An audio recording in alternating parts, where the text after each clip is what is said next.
आहे काय परिस्थिती आहे, कुठल्या पिकाला सर्वात जास्त फटका बसला? आज आपल्या नाशिक जिल्ह्याच्या पाठीमागच्या काळामध्ये जी काही अतिवृष्टी झाली या संदर्भामध्ये जिल्हाधिकारी कार्यालयामध्ये जिल्हाधिकारी महोदय, सीओ महोदय, कृषीचे अधिकारी, MSCB,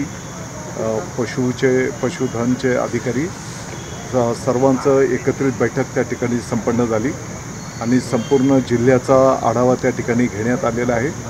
मला वाटतं की आत्ताच्या घडीला 3 नागरिकांचं दुःखद निधन आपल्या जिल्ह्यामध्ये त्यात बागलाण तालुक्यामध्ये झालेलं आहे। 2,65,000 हेक्टर क्षेत्रावर त्या ठिकाणी शेतकरी बांधवांच्या पिकांचं नुकसान झालेलं आहे।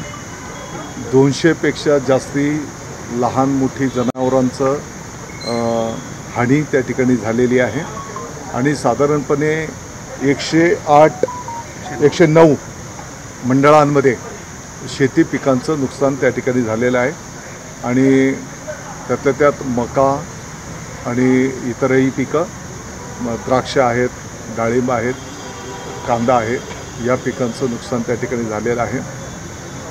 पाठीमागच्या ऑगस्ट महिन्यापर्यंतचं जे काही नुकसान झालेलं होतं त्याचा अहवाल शासन पातळीवर दिला गेलेला होता आणि त्याच्यासाठी 3,81,00,000 रुपये त्या ठिकाणी शासनाकडनं प्राप्त झालेला होता आणि तो संबंधित शेतकऱ्यांच्या खात्यावर वर्ग करण्याची प्रक्रिया प्रगतीपथावर आहे।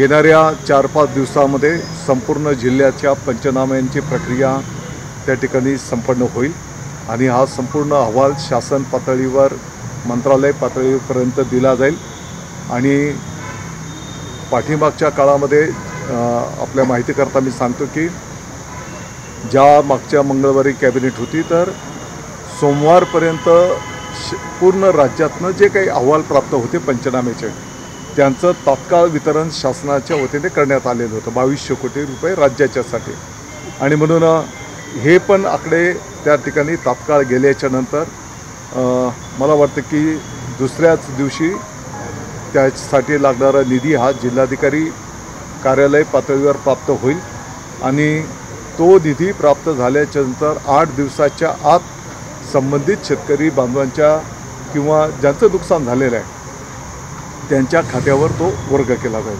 नुकसान प्रचंड आहे, हेक्टरी 50,000 रुपयांच्या मदतीची मागणी केली जाते आहे। साधारणपणे किती मदत सरकारकडून शेतकऱ्यांना?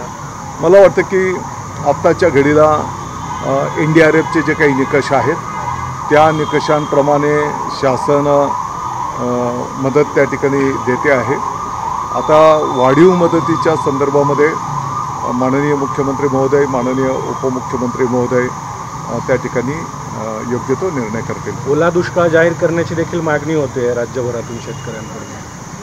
बरोबर आहे, अगदी काल पण आणि आजही काही ठिकाणी अवकाळी पाऊस झाला। आपल्याही पेठ तालुक्यामध्ये आज मोठं वादळ पण झालं। आपले माजी आमदार धनराज महाले साहेब तिकडे गेलेले होते आणि त्यांनी फोनवरनं तिकडची माहिती दिली। मोठ्या प्रमाणात घरांचं पण नुकसान झालं आणि म्हणून आज शेतकरी बांधव त्या ठिकाणी अडचणीत आहेत, ही वस्तुस्थिती आहे आणि शासन या संदर्भामध्ये सकारात्मक निर्णय करेल।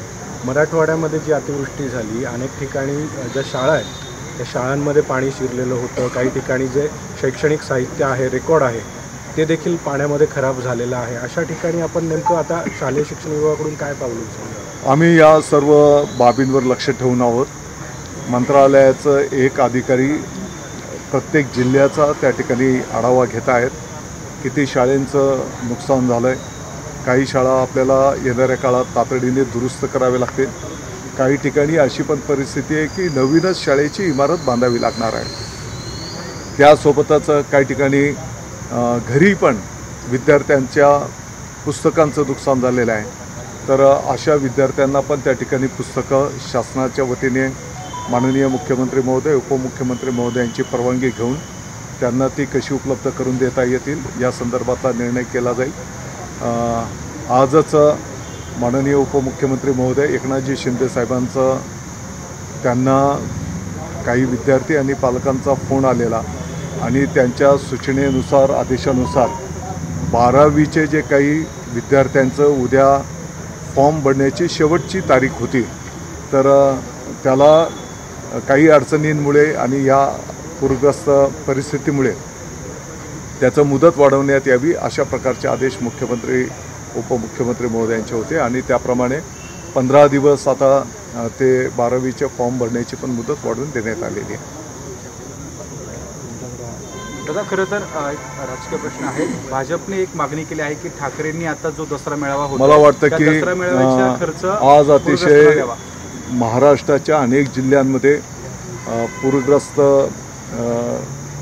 परिस्थिती आहे आणि त्याच पद्धतीने आज आपण नाशिकचा पण आढावा त्या ठिकाणी घेतला आणि या शेतकरी बांधवांना लवकरात लवकर शासनाच्या वतीने मदत दिली जाईल याचं नियोजन आम्ही सर्व प्रशासनाच्या वतीने केलेलं आहे.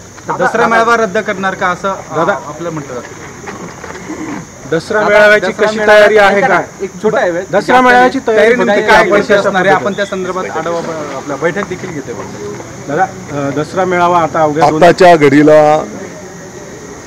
हिंदू हृदय सम्राट शिवसेना प्रमुख माननीय बाळासाहेब ठाकरे साहेबांच्या विचाराचा, धर्मवीर आनंदी दिघे साहेबांच्या प्रेरणेचा दसरा मेळावा माननीय शिवसेनेचे मुख्य नेते उपमुख्यमंत्री महोदय एकनाथजी शिंदे साहेबांच्या नेतृत्वाखाली जो दसरा मेळावा संपन्न होणार आहे त्याची तयारी आम्ही करतो आहोत. नाशिकमधून कशी तयारी असणार आहे? किती तुम्हाला माहिती आहे ना, नाशिकची तयारी आणि उपस्थिती त्याप्रमाणेच राहील. दादा, दसरा मेळावा होतोय, तसा ठाकरेंचा जो दसरा मेळावा होता तो दसरा मेळावा रद्द करून भाजपाने असं म्हटलं की तो सगळ्या पूरग्रस्तांना त्याची मदत खर्च होईल तो पूरग्रस्तांना. बघा, परत एकदा मी आपल्याला नम्रतेने सांगू इच्छितो की प्रत्येकाने आता आज पण आम्हाला काही नवरात्रोत्सवाचे काही मंडळ आहेत, त्यांनी आम्हाला सांगितलं की आम्ही पण काही मदत देऊ इच्छितो. आपली प्रत्येकाची जबाबदारी आहे की कशा पद्धतीने, भले काही लोकांनी टीका टिप्पणी पण केली, परंतु आपण बघितलं असेल की एकनाथजी शिंदे साहेबांनी गेल्या अनेक वर्षांची ठाण्याची परंपरा आहे. अगदी महाराष्ट्रापुरतंच नाही, महाराष्ट्राच्या बाहेर पण जर कुठे आपत्ती आली असेल तर त्या ठिकाणी शिवसेना धावून गेलेली आहे आणि त्या पद्धतीने आत्ताही अनेक ठिकाणी अनेक संस्था, ते काही फक्त मी शिवसेनेचीच गोष्ट करत नाही, अनेक संस्था त्या ठिकाणी मदत करत आहेत आणि हा ज्याचा त्याचा विषय आहे. काही लोक पर्यटन म्हणून पाहणी करायला जातात, मोठ्या हॉटेल्समध्ये थांबतात, असं पण आहे. तुम्हाला असं वाटतं की ज्या पद्धतीने भाजपाने असं